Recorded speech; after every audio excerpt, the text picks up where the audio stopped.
O assunto hoje, pelo menos aqui neste momento, é grelo. Sim, grelo. O assunto é grelo. É que a Cláudia Raia, em Portugal, ela falou que ela deu para a filha, quando a filha tinha 12 anos, agora tem 22, um vibrador para que a menina massageasse o grelo e, enfim, tivesse os seus orgasminhos iniciais. Bom, veja só, a Cláudia Raia nem imaginou que haveria aqui no Brasil um problema, né? Um sujeito com problemas mentais e anais graves, obviamente, do PL, né? O deputado estadual, deve ser um filhote de Nicolas Ferreira, de onde que ele é? Ele é o Cristiano Caporeso, né? Cristiano Caporeso. Ele é deputado estadual de Minas Gerais. Não falei que era parente deve ser parente do Nicolas. Bom, aí esse deputado inventou de entrar na justiça contra a Cláudia Raia. Veja só, né? Aqui, ó. Ele achou que isto, presentear a filha com o vibrador, é aliciar, assediar, instigar ou constranger por qualquer meio de comunicação criança, com o fim de, com ela, praticar ato libidinoso. Pera lá. A mãe, que não tem absolutamente nenhuma passagem na polícia, que tem vida pública, entrega um vibrador para a filha de 12 anos, e isto significa que a mãe quer praticar ato libidinoso com a filha. De onde esse deputado saiu? Bom, de Minas Gerais. É uma terra conservadora, mas o certo seria sair de Curitiba. Né? Tá errado. Olha, eu fico imaginando, assim, a surpresa da Cláudia Raia, né? Com isso daí. Gente, pelo amor de Deus, né? Agora, não, porque veja, outro dia, a Angélica disse que deu um vibrador para a mãe. Agora a Cláudia Raia deu um vibrador para a filha. Mas a Cláudia Raia fez isso muito antes. E não fez isso para fazer auê. Ela fez depois de muitos anos, ela contou. Não foi como a Angélica que contou na época. Agora, o problema todo, gente. O problema todo é esta ideia que ainda prevalece de que o homem, o que tem pênis, independentemente do objeto sexual né, independentemente do que ele vai transformar em objeto sexual, para onde ele vai dirigir a libido, se é pessoa, se é árvore, enfim. O homem tem um aparelho genital exposto, enquanto que a mulher tem um aparelho interno, ou mais interno. Então fica essa ideia de que o homem, ele apanha o pênis como um instrumento. E aí você quer transferir esta ideia para a mulher. Ah, mas ela não apanha o pênis. Então ela tem que ter um instrumento parecido com o do homem que venha a atuar nela. Gente, isso não é um bom ensino. Isso é reproduzir, né, alguma coisa que você imagina que seja sexo para o campo feminino. Mas é desconsiderar, de certo modo, o nosso corpo. É uma desconsideração para com o nosso corpo. Por quê? Por uma razão simples, gente. O homem não precisa de objetos e a mulher precisa. Obviamente que não. A masturbação da mulher pode ser feita com a mão, como a do homem, e é muito mais prazerosa do que um objeto. Então, reparem que o aparecimento do brinquedo sexual, ele é profundamente coisificante. E aí vem, sempre uma alerta que eu faço para tipos ignorantes, principalmente feministas e feministas debilóides. Prestem bem atenção. Coisificar é coisificar. Objetificar é objetificar. Quando eu trabalho com sexo, eu preciso objetificar. Há um componente no sexo que vai para além do amor, que está na beiradinha do amor, que é a agressividade. O sexo tem as duas partes. A libido é amorosa e agressiva ao mesmo tempo. Por que ela precisa desta partezinha agressiva? Para poder se fixar no sexo. Para poder ter a chamada gana. Para poder ter energia. Para um poder agarrar o outro e não se soltar. Para haver a fricção. Ou, né? Veja o boi. O boi não precisa de fricção. Ele é térmico. Ele põe, dá a temperatura, ele ejacula e vai na outra vaca, na outra vaca, na outra. Então, ele nem precisa ter polegar para segurar a vaca. Já o cachorro precisa, nós precisamos. Há uma gana que prende alguns seres aos outros para que a fecundação ocorra, para que o gozo ocorra, para que o ato sexual ocorra. Então, de certo modo, a agressividade, um certo sadismozinho que existe no ato sexual normal é o componente energético para que fêmeas e machos não se separem, ou machos e machos não se separem, ou fêmeas e fêmeas não se separem, seja lá o que for que vai grudar para o coito, tem que estar grudado. Então aí é que entra, né, a parte agressiva e a parte de objetificação necessária a uma boa parte dos coitos. O coito mais amoroso do mundo entre seres humanos, entre mortais, entre humanos mortais,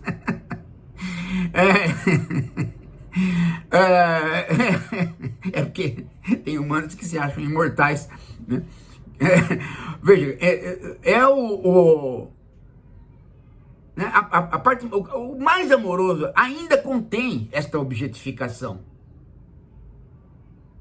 Porque você precisa manter, né, um contato íntimo, que não ocorre se você não tiver esta objetificação. Quando uma mulher quer saber se um homem pode fazer ejaculação precoce ou não, e ela não quer experimentá-lo na cama para não ter decepção, basta dar a mão pro cara.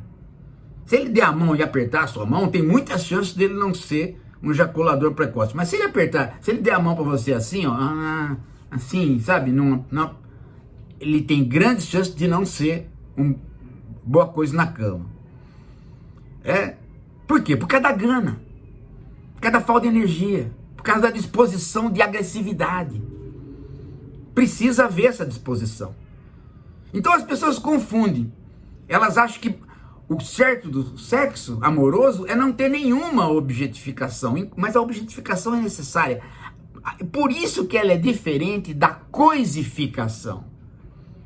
Quando você está objetificando, você está se pondo como sujeito e está pondo o outro necessariamente como objeto. Então você está numa relação, né, digamos assim, da dualidade comum da nossa atividade psicofisiológica. Quando é que há o problema, o distúrbio, o perigo? É quando você não trata o outro como objeto, mas trata o outro como coisa. Você não é você que o circunscreve. É ele que se põe na sua frente como um pedaço de terra, de pedra, de pau qualquer. E pau qualquer foi ótimo, desculpa o trocadilho. Então aí tem a coisificação. A coisificação você pode explicar por N teorias, do Marx ao Freud. É quando você não objetifica. É quando você mortaliza o vivo. Tratar a mulher ou o homem como coisa não é tratar como objeto. Então as pessoas falam, objetificou a mulher. Claro! Objetificou o homem. Claro, senão não tem sexo. Agora, coisificou, tratou como coisa qualquer, calma lá. Aí começa o complicado. Então, na educação sexual, quando você traz para a conversa o brinquedo sexual, você deu um passo que não é útil, não é um bom passo. Mas como que você vai fazer, né? Porque o outro passo seria você dizer, olha, minha filha, usa a mão.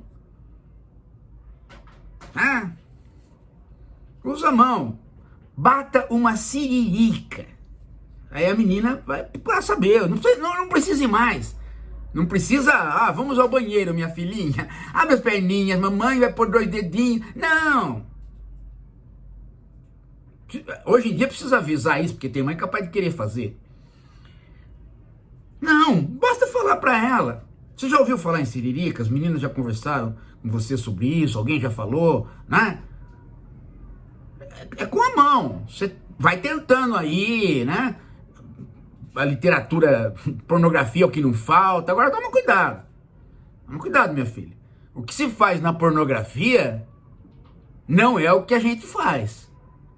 A pornografia até pode ensinar alguns, mas se você continuar na pornografia, lembre-se, muita gente vai cair fora. Porque a pornografia é o hiperreal. Ela é o simulacro. Ela não...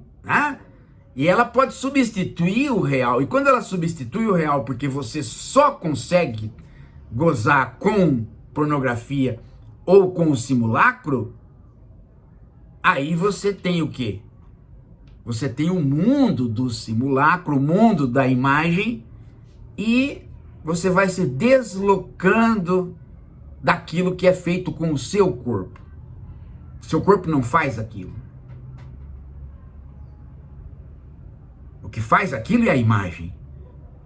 Quando a imagem comanda o seu corpo, você perde a liberdade. Por quê? Porque você tem que reproduzir a imagem, reproduzir o simulacro, fazer a fantasia que não é fantasia porque não foi você que produziu.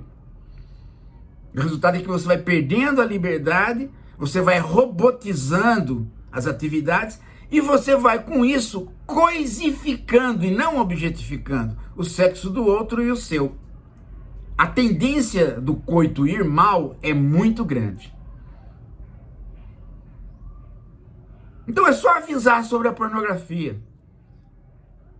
Avisa com as palavras que você tem e trabalha com a literatura que existe, com os filmes que existem, com as coisas que existem de boa qualidade. Aliás, foi o que a Cláudia Raia fez. Ela deu para a filha também um livrinho de onde vêm os bebês, que eu me lembro desse livrinho, era bem escrito e tal, e tem vários outros bem escritos por gente competente.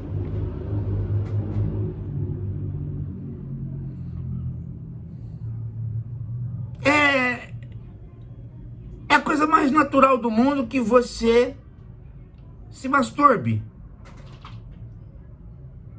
Agora, o que eu não entendo nessa história é esta apologia da ligação entre mulher e vibrador. Isso realmente eu não entendo.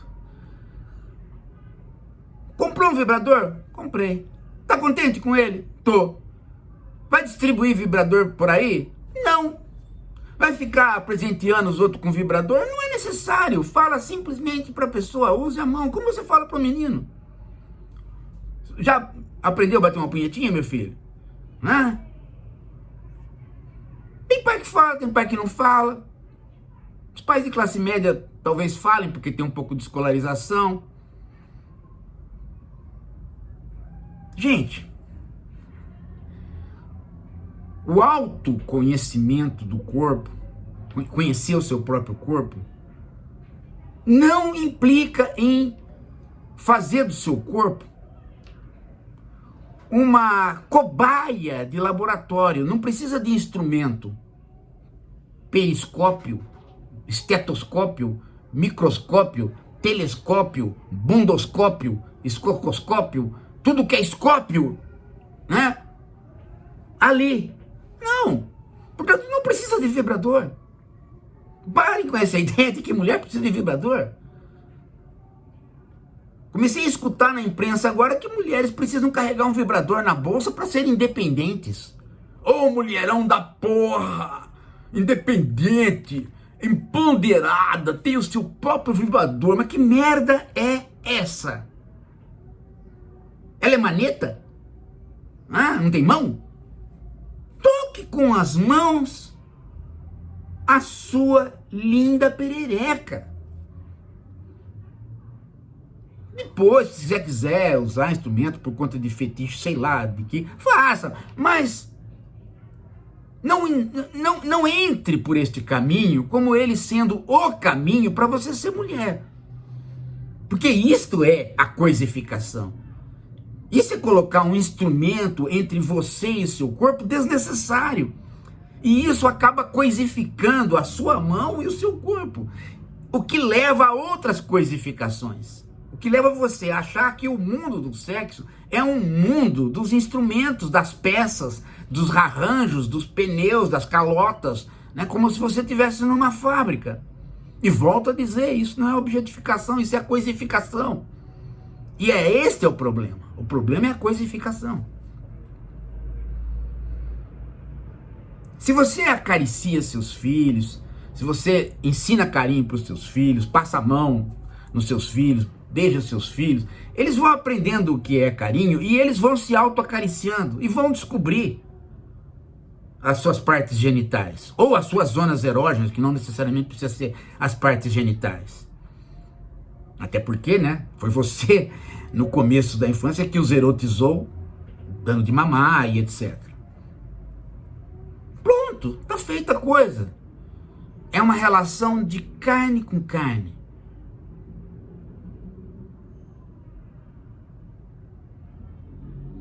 Não é uma relação de peça da fábrica com o seu corpo. Quer? Não, agora eu sou uma mulher empoderada. Olha quantos vibradores eu tenho na bolsa. Nossa! Meu Deus do céu, quantas vaginas você tem para usar tudo isso, né? Tá pegando esta mania e as mulheres não perceberam que isso é um profundo resquício de machismo. Ou seja, elas precisam andar com um pênis na bolsa. A gente até lembra do Freud, né? O Freud falando, né, enquanto que o menino tem o complexo de castração, né, dentro do complexo de Édipo, as meninas têm a inveja do pênis. Vá ter inveja do pênis assim na ponta da praia, né? Vá dar razão pro Freud assim na PQP, né? Que isso é terrível, inveja do pênis. Você tem que carregar um pênis na bolsa, um vibrador, o que é isso, gente? Se quiser carregar um elefante na sua bolsa para tirar a trombinha dele e passar na xoxota, faça isso, não tem problema. Ah, compra uma bolsa grande, pega um filhote de elefante, põe, aí ele sai com a trombinha. Né? Pronto, tá bom. Mas quando você for falar com as pessoas, com as crianças, com os filhos, fale de algo que faz parte da própria pessoa na autoerotização. As suas mãos, que são suaves, que devem aprender a tocar. O autoerotismo é o primeiro passo para a erotização do outro, saber acariciar. Se quiser dar nome, dá. Se não quiser, não dá. Se quiser falar em siririca, fala. Se não quiser, não fala.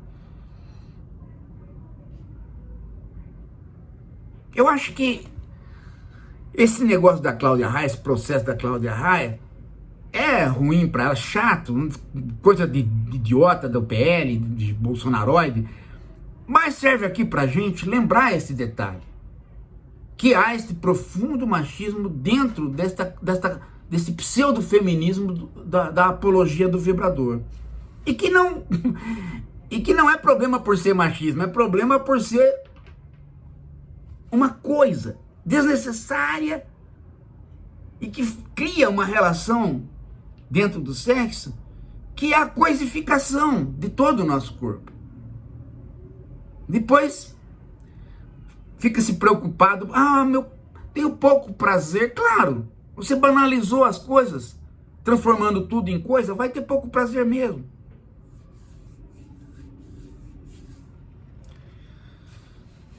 Por isso que a filosofia é a desbanalização do banal, na nossa concepção aqui. É porque quando você está banalizando, a gente vem para dizer, para. Vamos voltar. Vamos voltar ao campo erótico, saindo do pornográfico. Vamos pôr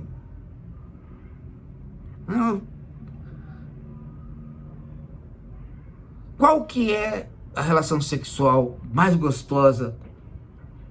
Aquela que você apanha a mulher com saias ou aquela que ela, né, põe a roupa, tira a roupa e põe no cabide e deita? Preciso responder? Não, né? Tô falando do ponto de vista masculino, meu, claro, mas você pode fazer tudo isso que eu falei invertido, no ponto de vista feminino, ou outros pontos de vista que possam existir, ou que existem. Bem, é isso.